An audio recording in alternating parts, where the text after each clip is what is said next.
Saya mau cerita. Ada dua orang sahabat yang tinggal di sebuah desa kecil di Italia. Sebut saja nama mereka adalah Pablo dan Bruno. Mereka adalah anak muda yang memiliki impian yang tinggi. Mereka sering berkhayal bagaimana kalau suatu hari nanti mereka menjadi orang terkaya di desanya. Keduanya merupakan orang yang sangat ambisius. Yang mereka perlukan adalah sebuah kesempatan. Pada suatu hari, kesempatan itu pun datang. Kepala desa memutuskan untuk mempekerjakan kedua anak ini untuk membawa air dari sungai ke sebuah penampungan air di tengah desa. Keduanya masing-masing membawa 2 buah ember dan segera menuju ke sungai. Menjelang sore, keduanya telah mengisi penampungan air sampai penuh. Kepala desa menggaji mereka masing-masing berdasarkan jumlah ember air yang mereka bawa. Wow, Pablo dan Bruno senang sekali. Ini berarti impian mereka akan segera terkabul. Mereka sulit percaya jika mereka bisa mendapatkan rezeki sebanyak ini. Mereka bekerja lebih keras lagi setiap hari agar bisa mengangkut air lebih banyak. Namun, Pablo mulai merasakan ketidaknyamanan. Ia tidak yakin pekerjaan ini bakal buat impiannya terwujud. Punggungnya nyeri dan kedua telapak tangannya lecet-lecet. Kian hari, kian takut saat harus pergi bekerja.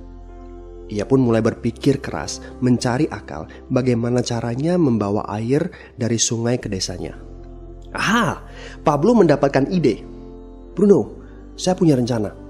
Daripada kita mondar-mandir bawa-bawa ember setiap hari, kenapa kita nggak sekalian aja buat sebuah saluran pipa dari sungai ke desa kita? Saluran pipa? Ide dari mana itu? Seru Bruno. Kita udah punya kerjaan yang bagus, Pablo. Saya bisa bawa 100 ember sehari. Saya akan jadi orang kaya. Di akhir minggu, saya bisa beli pakaian baru. Pada akhir bulan, saya bisa beli seekor sapi. Dan pada akhir tahun, saya bisa bangun sebuah gubuk baru. Nggak ada kerjaan sebagus ini di desa ini. Setiap minggu kita bisa liburan. Setiap akhir tahun, kita berhak cuti selama 2 minggu dengan gaji utuh. Kita akan punya hidup yang layak. Jadi buang jauh-jauh lah pikiran untuk bangun saluran pipa. Tapi Pablo tidak putus asa. Ia akhirnya memutuskan untuk bekerja paruh waktu. Ia tetap bekerja mengangkut ember-ember air. Separuh waktunya, serta di akhir pekan, dia luangkan waktu untuk bangun saluran pipanya.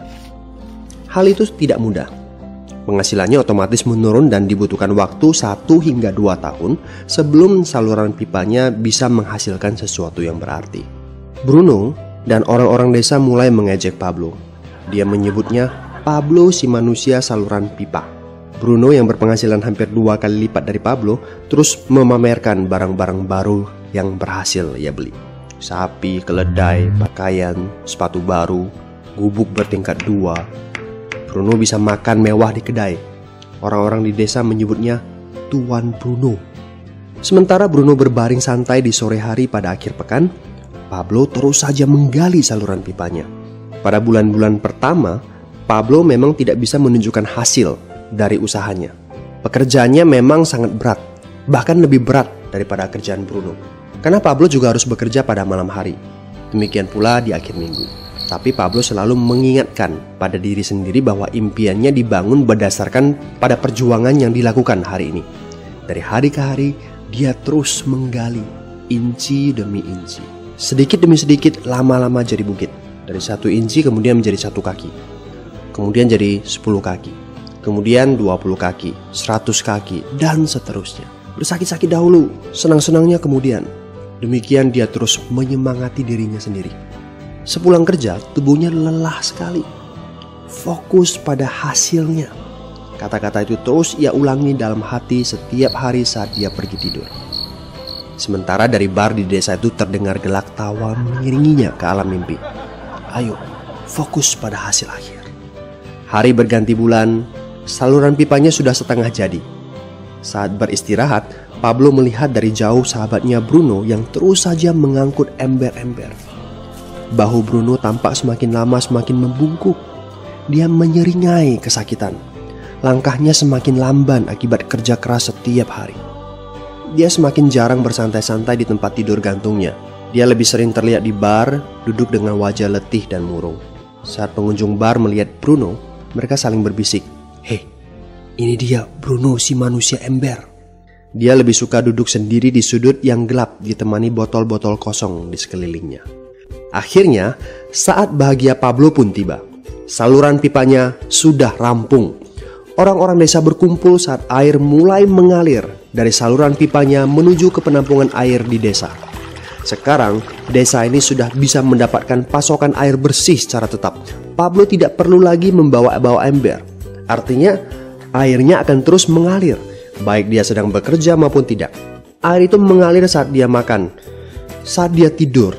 Air itu mengalir di akhir minggu ketika dia asyik bermain.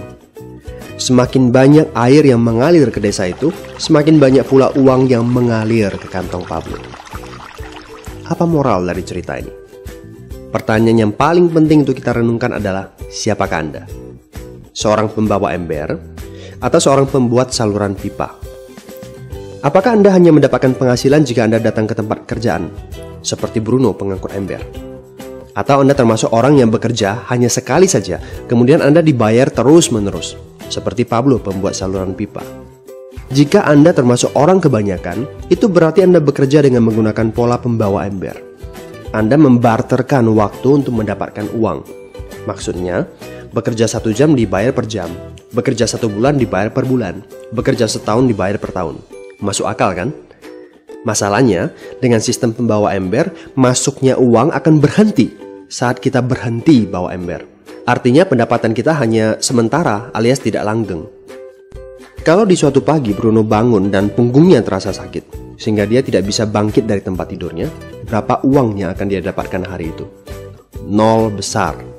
Fakta yang harus kita sadari adalah kita tidak bisa bekerja selamanya karena faktor usia dan kesehatan. Jika kita tidak sanggup membarterkan waktu kita, maka kita tidak akan mendapatkan uang. Pablo jauh hari sudah menyadari keterbatasan ini. Karena itulah dia langsung berpikir untuk menciptakan suatu sistem yang memungkinkan dia untuk terus mendapatkan bayaran baik dengan cara barter waktu ataupun tidak. Pikirkan ini. Bagaimana dengan Anda? Anda mau apa kalau besok penghasilan Anda berhenti? Apa yang akan terjadi kalau Anda dipecat? Apa yang terjadi kalau kemudian Anda sakit atau cacat sehingga tidak bisa membawa ember lagi? Bagaimana seandainya perawatan kesehatan yang mendadak yang harus Anda jalani menghabiskan uang tabungan Anda? Apa yang terjadi bila uang tabungan Anda itu langsung menguap dalam semalam? Kalau penghasilan Anda berhenti besok, untuk berapa lama Anda bisa membayar hipotek Anda? Cicilan rumah, mobil Anda, ataupun untuk biaya sekolah anak-anak Anda? 1 tahun, 6 bulan, 3 bulan, atau 3 minggu? Jelas. Apakah Anda bekerja sebagai penyapu jalan, bekerja di kantor, punya jabatan tinggi, atau memiliki toko, seorang profesional di bidang tertentu, tetap saja Anda membarterkan antara satuan waktu dengan satuan uang. Apakah dengan cara demikian Anda akan aman? Satu-satunya jalan untuk menciptakan keamanan yang sesungguhnya adalah seperti yang dilakukan oleh Pablo, yaitu membangun saluran pipa saat Anda masih bekerja sebagai pembawa ember.